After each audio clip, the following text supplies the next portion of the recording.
Bonjour à tous, cette semaine je vous présente les lancements de la semaine à compter du 2 septembre 2023 ainsi que les nouvelles de l'espace en incluant ce qui se passe sur la Lune.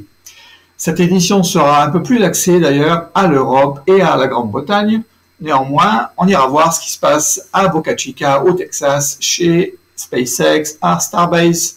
J'ai introduit également à partir de cette semaine une nouvelle rubrique qui sera axée sur la préparation de bases lunaires et martiennes. Mais sans plus attendre, allons-y.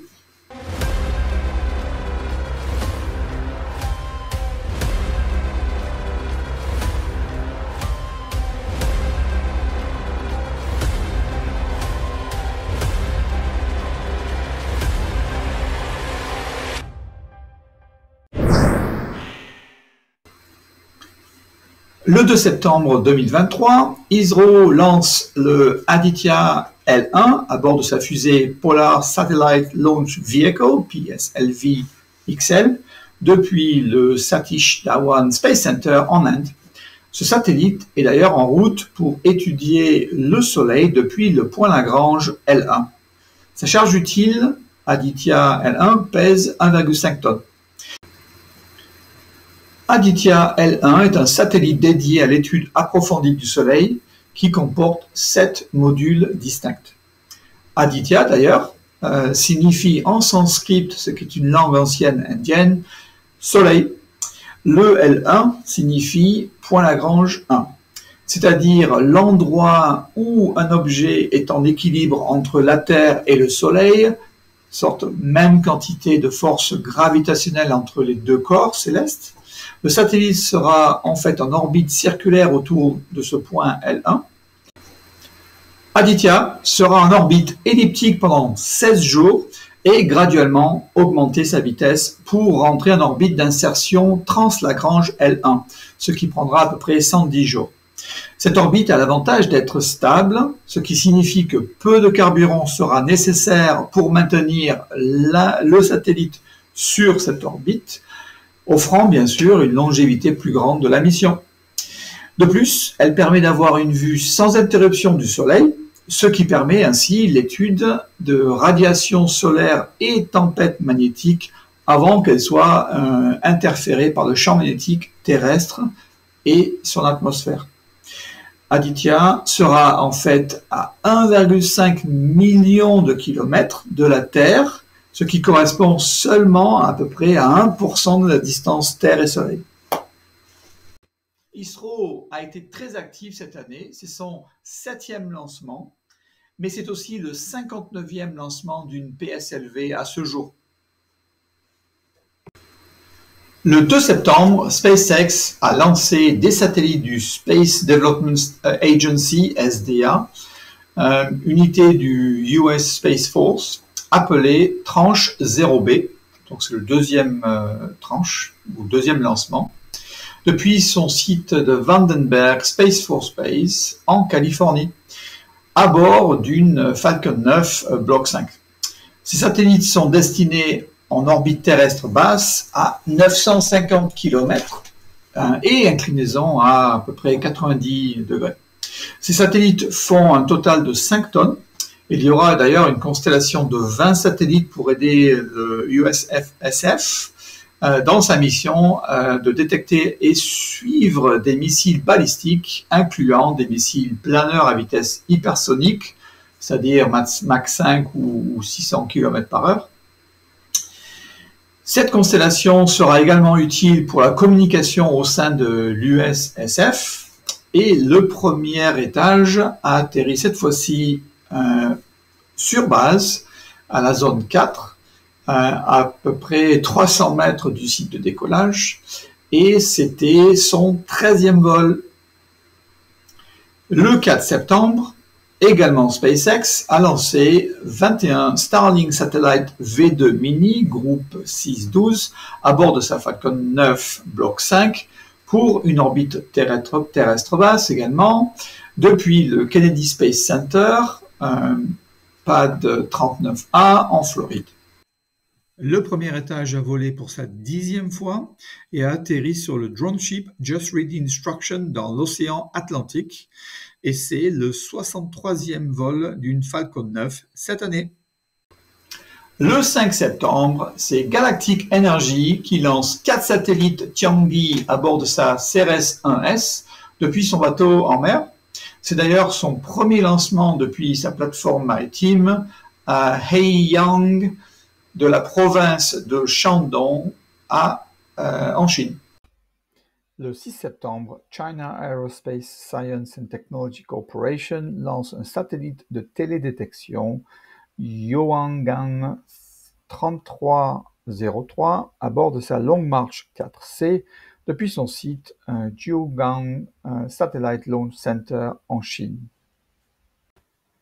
Le 7 septembre 2023, JAXA envoie 2 satellites, X-RIM en orbite basse et SLIM pour la destination Lune à bord de sa MHI fusée H2A-202 de Tanegashima Space Center au Japon.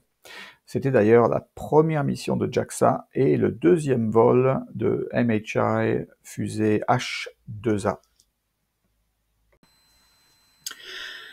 X-RIM, ce qui veut dire le X-Ray Imaging and Spectroscopy Mission, et le satellite d'astronomie en rayon X de JAXA, qui étudiera la structure et la formation de l'univers, ses galaxies nucléaires et le dark matter. Il fonctionnera comme un télescope spatial de nouvelle génération, c'est-à-dire dans le champ d'astronomie en rayon X, et il suivra en fait le satellite d'astronomie de JAXA précédent, Hitomi, qui ne fonctionne plus. Le deuxième satellite, SLIM, qui veut dire Smart Lander for Investigating the Moon, est la première mission de surface lunaire du Japon. Donc ce lander, cet atterrisseur, démontrera son habilité à atterrir précisément dans la surface de la Lune, et sa fusée de MHI, le H2A, la placera en orbite translunaire, injection, et ensuite, quand elle atteint la Lune, elle explorera la surface de la Lune près du trou Marius Hills, qui est une entrée possible d'un tube de lave. Le 8 septembre, Virgin Galactic lance sa 3e mission à bord de son Spaceship Two depuis son Spaceport America avec 3 invités, Ken Baxter depuis les États-Unis, Timothy Nash depuis l'Afrique du Sud et Adrian Reynard depuis le Royaume-Uni. Cette semaine, ISRO a publié une vidéo du vol de son lander Chandrayaan-3, qui reste un exploit important. Ils ont publié également les premiers pas de sa rover Pragyan, sortant de l'aile de son Chandrayaan, une sortie où on peut voir Pragyan éviter un cratère d'ailleurs. L'un des instruments à bord du rover Pragyan s'appelle spectroscopie par claque induit par éclair laser, et a pris ses premières mesures de la composition élémentaire de la surface de la Lune au pôle sud. La mesure démontre en fait la présence de sulfure dans cette région. Mais pas seulement sulfure, elle démontre aussi, d'après le graphe que vous voyez, la présence d'aluminium, de calcium, de fer, de chrome et de titane. D'autres mesures aussi ont été prélevées qui montraient de la manganèse, du silicone et de l'oxygène. Donc une étude approfondie est toujours en cours pour détecter la présence d'hydrogène, sauf que là on arrive à la nuit du cycle lunaire. Du coup, tous les équipements et le rover et le lander sont tous en stand-by pour économiser la puissance parce qu'il n'y a pas de soleil. L'un des capteurs de Chandrayaan-3 est le SHAST, qui signifie Chandra's Surface Thermophysical Experiment, qui a mesuré une plage de température du terrain lunaire autour du pôle sud pour comprendre le comportement thermique de la surface de la Lune. La sonde thermique est équipée d'un mécanisme de pénétration contrôlé capable d'atteindre une profondeur de 10 cm de la surface de la Lune. Cette sonde possède 10 capteurs individuels de température.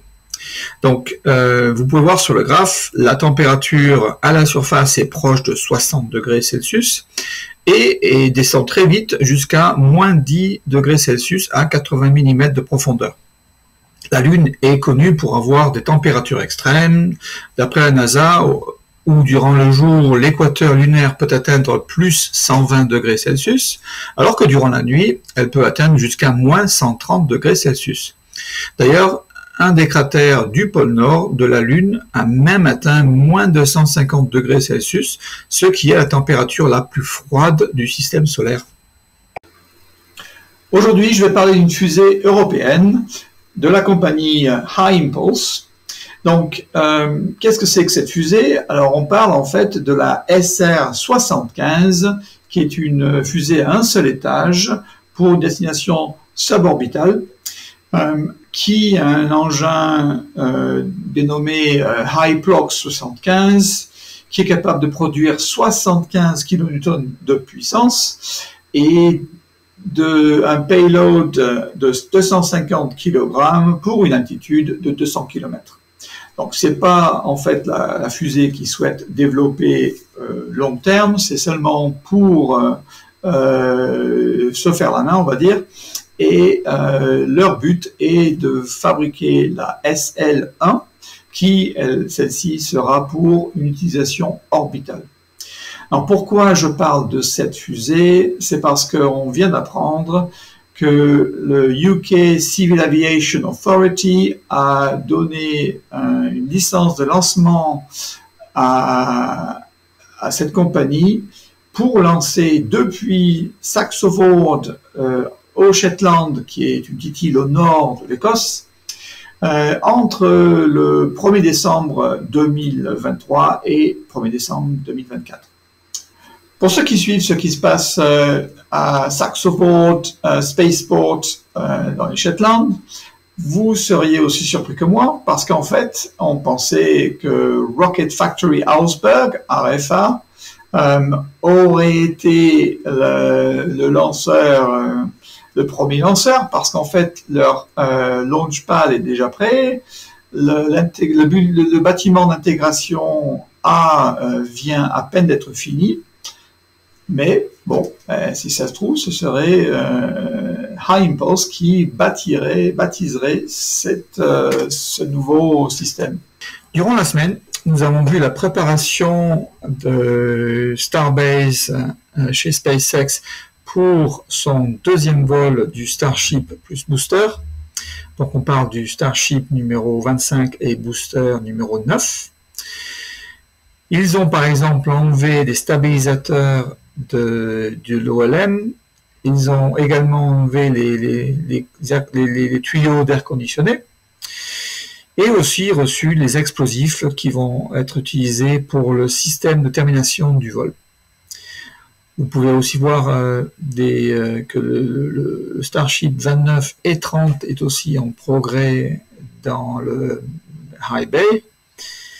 Et ensuite, dans un hangar, on aperçoit également une méga presse de chez Starship, à peu près le même système qui est utilisé chez Tesla, pour justement accélérer la fabrication de ces engins.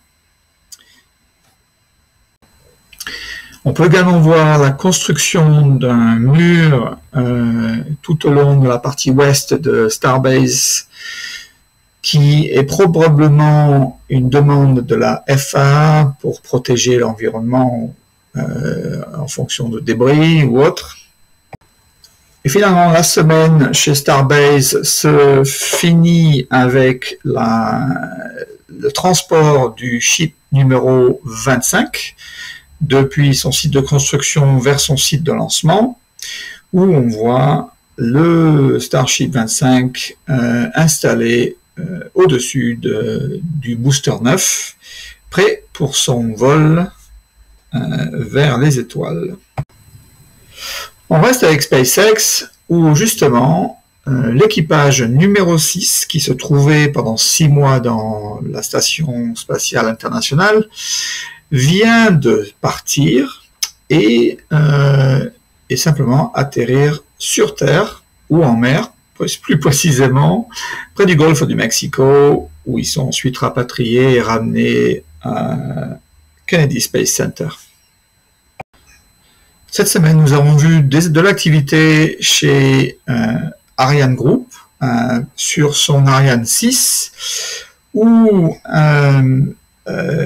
au DLR en Allemagne, l'équipe a fait un feu statique de son 2e étage, qui s'est très bien déroulé. Et à Kourou, en Guyane, ils ont effectué également un essai statique, un feu statique au niveau de son centre-corps, qui s'est aussi très bien déroulé. Le groupe d'Ariane ne souhaite pas encore proposer de date de premier lancement. Il reste une autre activité à faire mi-octobre, et ensuite il se prononcerait pour une date de décollage. Dans la rubrique « Préparation pour une base lunaire ou martienne », il y a 2 mois, 4 volontaires sont rentrés dans une habitation pour simuler la vie dans Mars, financée par la NASA. Donc cette expérimentation va durer 12 mois, et je vous informerai de l'évolution de cette expérimentation tout au long de semaines et mois à venir. Donc, l'équipe de 4 personnes qui viennent de commencer leur simulation d'une année sur Mars n'auront pas le loisir d'avoir des deliveries de produits frais, et donc auront la chance de pouvoir faire pousser des produits frais.